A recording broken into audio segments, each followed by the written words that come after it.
In Valorant there are 23 abilities that can deal damage to players, but out of all of them, which one does the most? Let's take a look starting with the weakest ability. Cypher's Tripwire is the least damaging ability in the game. Of course, its primary purpose isn't to deal damage, so it's still a solid tool, but since it only inflicts 5 damage to anyone who passes through it, it takes the last spot on this list. Next up is Sky's Dog, officially known as the Trailblazer. It deals 30 damage, exactly 6 times more than Cypher's Tripwire. While it's not the most powerful ability, it can clear corners and damage enemies, although the damage isn't particularly high. Raze's Satchel follows, another ability not really designed for damage. It's perfect for quick peeks, fast rotations or entries, but its damage output is a modest 50. Now we enter the territory of more dangerous abilities. Neon is a very special agent and her ultimate is quite unique. With 40 rounds in her magazine, each headshot deals 54 damage. The damage might seem a bit low, but she has no recoil and she can just spam with it, so it's actually pretty strong. Nova's Shock Dart can deal up to 75 damage, making it a reliable tool for chip damage.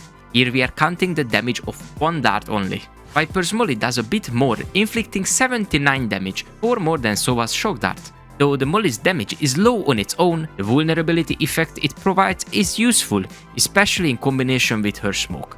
Raze appears again with her Boombat, which deals slightly more damage than Viper's Molly with a total of 80 damage. It's a better option if you are looking to secure eliminations. We now take a big step forward, jumping from 80 to 150 damage. Raze's ultimate, her rocket launcher, deals 150 damage if it explodes close enough to the target. Deadlock's ultimate matches Raze's at 150 damage, although it's a bit tricky since the exact damage isn't always clear. For simplicity, we will assume since it kills a fully healthy opponent, putting it on equal footing with Raze's ult. Jet Knives are next, a gun-like ability capable of dealing 150 damage with a single headshot. Since her knives can recharge after each elimination, the damage potential is quite high, but we will limit our evaluation to a single hit for comparison's sake. Chamber also joins the list with his Headhunter ability, dealing up to 159 damage per headshot. Although his Q ability holds 8 rounds, we will only consider the damage it can do to one person for fairness. Breach makes his appearance with Aftershock,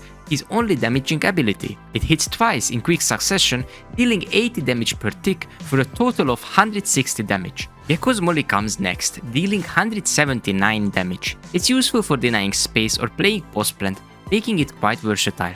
Killjoy's Nanoswarms follow with 180 damage, great for area denial or post-plant situations. And for a huge leap in damage is Phoenix's Wall. Despite not being primarily designed to get eliminations, it can deal an impressive 239 damage if someone stays in it long enough. Phoenix makes a quick return with his Hot Hands ability. The Molly can deal up to 240 damage. Not only does it have a high damage output, but it also heals him back to his very best. AO's Molly ties with Phoenix's, also dealing 240 damage. This makes it a strong post-plant option and a great way to impact the game. Nova's ultimate also deals 80 damage per hit.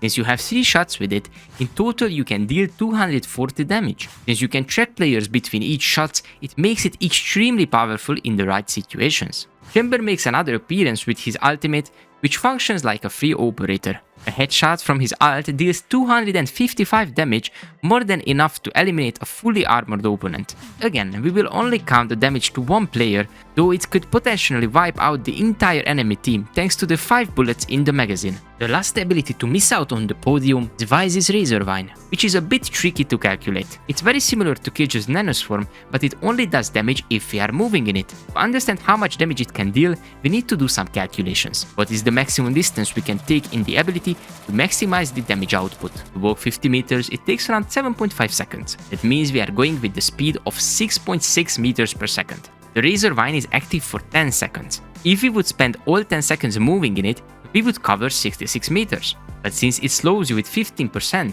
the distance you can cover is the 85% of 66. That's how we get 56.1 meters. That's the exact meter we can walk in 10 seconds while being slowed by the Razorvine. The ability does 6 damage after each 1.25 meters walked. If we divide the two numbers, we get 44.88.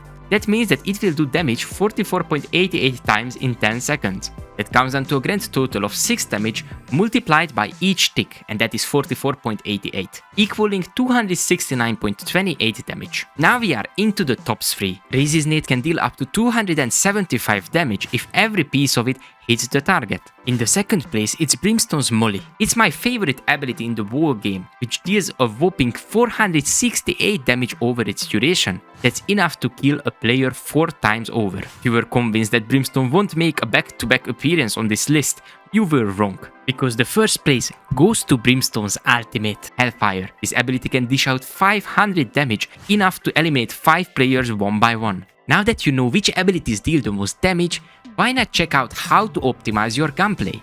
And for that, click on this video.